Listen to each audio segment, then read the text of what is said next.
And what a night it was for San Marino. After 20 years, the world's worst international football team got its first competitive win ever. They beat Liechtenstein 1-0 in the UEFA Nations League.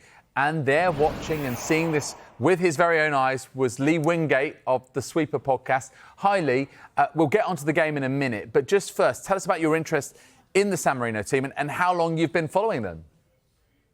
Well, the interest stems from the fact that, as you say, they are the world's worst international team. They've only ever won one game in their history. That was a friendly against Liechtenstein back in 2004. And I think as time has gone on, people have been wondering when that first win is going to come. You know, other smaller nations, Gibraltar, Andorra, they've all got wins. But San Marino, it's not happened. And I think it's just the appeal of the underdog that has sort of drawn us in. And we've been following them for some years now. They had a couple of friendlies against the likes of St Kitts and Nevis and the Seychelles in the hope of finally getting that first win. They didn't manage it until last night when they played against Liechtenstein.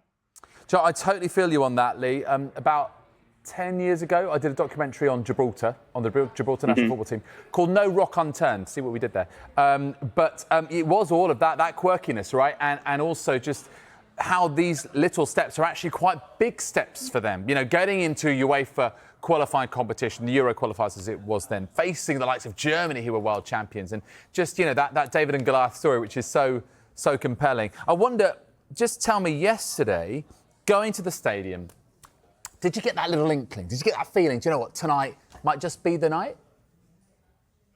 You know what, we did, but we've had it before. And I think that's where we sort of had to temper our own expectations. I think we did earmark this game against Liechtenstein as the only country they've ever beaten before, as one that could be their first win. Obviously, the Nations League, the great thing about it is it pits you against countries of a similar ability.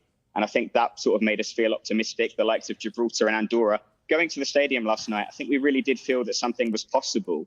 But the way the game started, San Marino were really on the back foot. I think they were very nervous. I think they felt the weight of expectation. Their press wasn't right. They weren't really creating much in attack.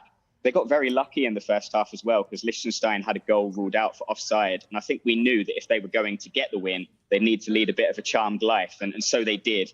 And then in the second half, the goal sort of came a little bit out of nowhere, a chipped ball into the penalty area. The Liechtenstein defender sort of headed it backwards just in front of his goalkeeper.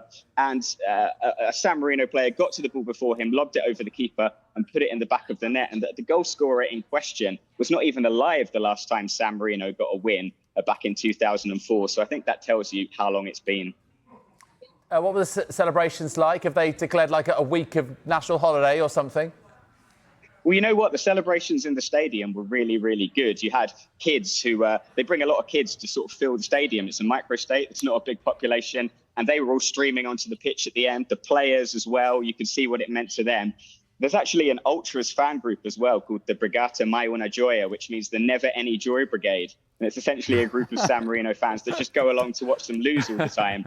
And even they were obviously in a great mood. But that's sort of in stark contrast to what it's like in the city. I was up in San Marino City today, and you walk around, you don't see any San Marino shirts, no replays on TV. You don't see any sign that something historic happened for the country last night. So it's sort of a weird contrast. Let's just sort of show our viewers to updated San Marino's international record. And the key number here is 2. The number of wins in, well, over 200 games. And of course, their first competitive win. I mean, yes, you know, it must be so tough watching them in the sense that you kind of know you're going to lose, apart from last night. I wonder, can you also just give us a bit of context on the team, on the squad? And you know, often, you know, these minnow teams are full of semi-professional part-time players. So what other jobs do they have? Well, as for the jobs, just sort of normal everyday jobs. They are working normal jobs, and they are playing their football in the likes of Serie D, so Italy's 4th tier, some of them actually in San Marino itself. These are guys that, you know, they are, you know, probably a lower league English level. They aren't really, you know, have the ability to play international matches. And so the fact that they did manage to do this last night is just absolutely amazing. Lee, do you want to kind of give us a call to action? Any kind of, like, you know, people with San Marino, you know, heritage, parentage, anything like that? Because that's another option, isn't it, for these teams? They can, through those kind of links, get hold of players who otherwise might not have known about them or play for them. Yeah, I think that's what they generally try and do. And obviously there's a lot of crossover with Italians as well. They're not an old nation. They've only been playing football for around 30 years. And I think previously lots of players wouldn't have got a look in for the San Marino national team because it didn't exist. They would have, only been eligible to play for Italy. But now we've got a squad that they are able to play international football, test themselves against the biggest names. They've got a father and son, as the father is the coach and the son is a defender. They've got a set of twins, a set of brothers. It's kind of a family affair. It's just an amazing story. Amazing. Well, listen, I'm sure that they appreciate your efforts in promoting them. They've probably given you the freedom of San Marino, Lee, for all your fine work on the Sweeper Pod. Thank you so much for joining us. Really, really appreciate it.